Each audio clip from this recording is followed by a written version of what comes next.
All right, I wanted to take a minute and go over paper 1, part A for psychology, and reminder on how to write it. One of the things that I'm noticing is we've done a practice with the SL psychology course, because I'm doing this video both for HL and SL, is that I noticed that there is some things that we're still doing, or and especially because I didn't tell them what was coming, and so they knew that there'd be a question for each one. And so the issue there is that you have to then apply a study to the question. And so we kind of got into some habits or some issues that I just wanted to clear up because I think they could really help you score better. So one thing is I wanted to go over the Part A rubric for Psychology SL Paper 1 just to review it really quick. Right here I have the IB language, okay? And then over here I have written some things that to help you know what this stands for and what it's looking for. So here the question is answered in a focused and effective manner, meets the demands of the command term.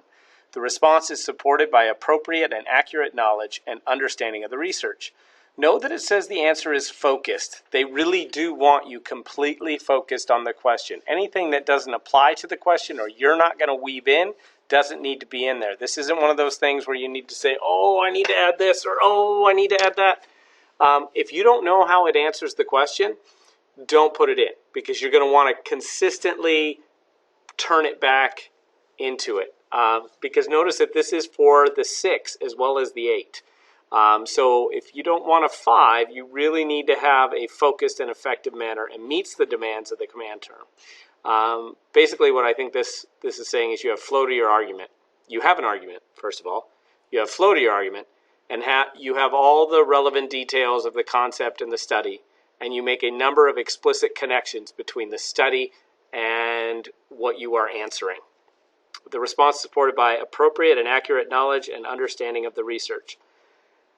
I skipped over the demands of the command term. That's really important here. If it says outline the principle, you need to outline the principle and then use the study to support your outline, not mention the principle once, write about a study, and then in the end say this illustrates the principle and then restate it again. You got to really spell out what that principle is asking, what the method, or if it's about method, then what that method is really doing.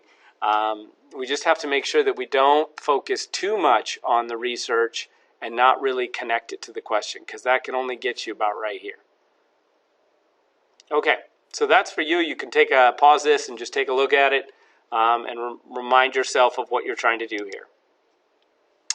All right, subject report. A subject report is something that IB releases to the teachers every year at the end of the exam to give us an idea of what happened, what was going on, and what are some things that we can work on as we reteach.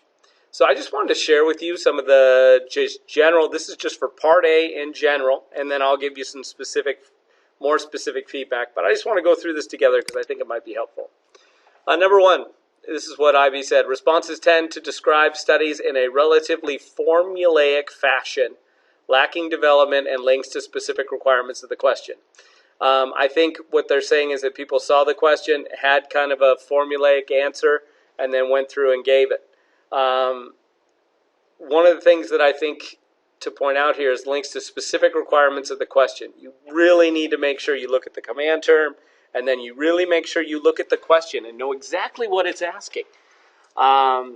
Learning the research itself appears to be an area of strength. The problem lies in how to use the research to answer the question effectively. And that's where I think we could use a little work to make sure that we're using the research to answer the question effectively. Many candidates use the wrong research for the wrong questions, and this is something we're going to hit again a little bit later in this video. And moreover, many candidates include evaluation of the research studies in Section A responses, which is not necessary. I think I've tried to say this before, and can result in a loss of focus on the requirements of the question. You don't need to go over, especially not like a surface or formulaic evaluation because you think you need to.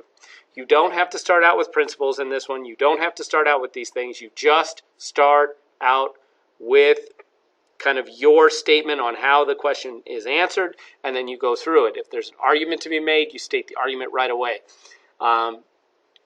and then you go in. I think one of the things that I should have had you guys do is really take a minute and outline your answer to make sure that it's focused. You don't want to, it's better to go ahead and have a shorter, focused answer than to have a longer, rambling one. Especially based on the rubric. But notice that it's not necessary. The only time you should bring up an evaluation of the research study is if it answers the question, or if it's relevant to your answer to the question. For instance, if you're talking about one hormone and you say testosterone tends to give a permissive effect, you do need to point out that all the studies there is just a relationship between the two. They're all correlational.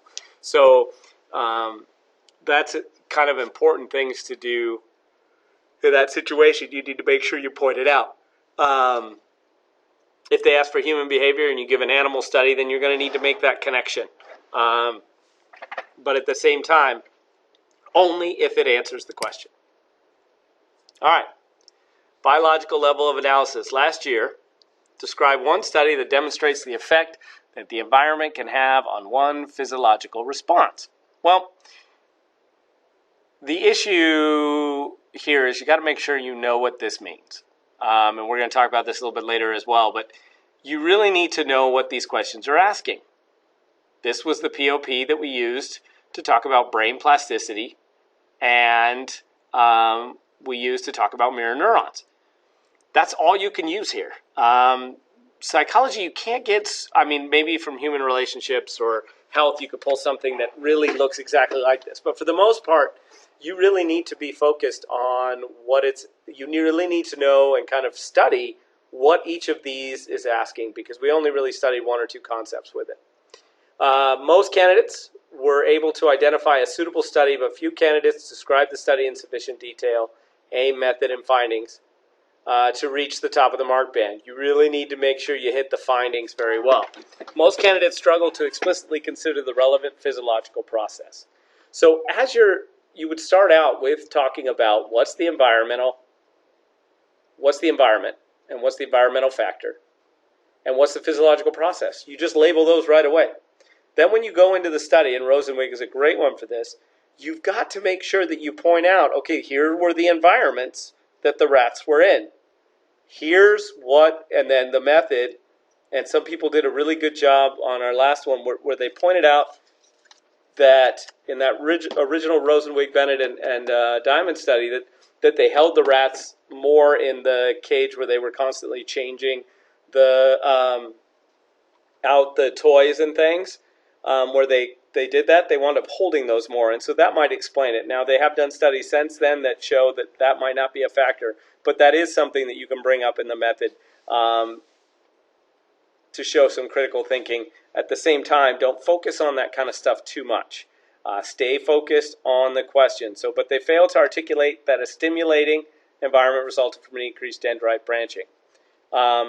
And they also found chemicals that for brain growth. They found it was heavier. But the key thing you have to point out is the dendritic branching. Not that they learned, not that their IQ was raised. That was an interesting point. And somebody put in a question which their IQ is raised. I'm not sure how you measure IQ of rats. But you want to make sure you just focus on the dendritic branching, and that is the result of the process, which is neuroplasticity. Neurotransmission, neuroplasticity, that the brain will develop and grow and have that perfect correlation of behavior where something in the environment then brings about a physical relationship, and sometimes the environment causes that, and that's what neuroplasticity is getting at. And so that's the type of thing. But overall, we're just looking that they really are pointing out that people are not connecting what the research and the study explicitly to the question. So how do I prepare for these? Well, first of all, always apply biological theories and studies to questions that are labeled BLOA, which is the biological level of analysis. Do the same thing for cognitive, do the same thing for sociocultural. Do not try and take a cognitive approach and try and put it in the biological. So what does this mean? Well, you need to know what the question is asking. You have the study guides, and I could put them in the drives of my students and send them. I think Turley has them, but I will send them again to her. But the idea here is that you need to know like, go over those questions again. Remind yourself what they were asking. Go over your POPs and look at the question. Look at what we use to answer them. Just doing that will make sure that you don't get a 0. Because if you answer the question with the wrong material, you get a 0. The wording will be similar. The questions are broad and we have a choice on what to cover, but you usually only have one option. Like last year, for the CLOA, the question was, with reference to one research study, explain how one biological factor may affect one cognitive process. People tried to use emotion, they tried to use flashbulb memory and talk about how emotion was a biological concept, all those types of things. But what the only thing you could really use here is sleep. We talked about sleep. We used sleep as our biological factor and talked about elements of sleep. And then we used the Wilhelm study and to talk about how just sleeping improves your memory. Not sleep deprivation, not anything, but if you sleep, your memory will improve based on this kind of pseudo field lab study where they did children and adults. And so the thing is, you want to make sure that you use the appropriate research, appropriate study, and that can just be spending some time going over your POPs. All right, the principal method ethics question. I really kind of came to an epiphany on this one.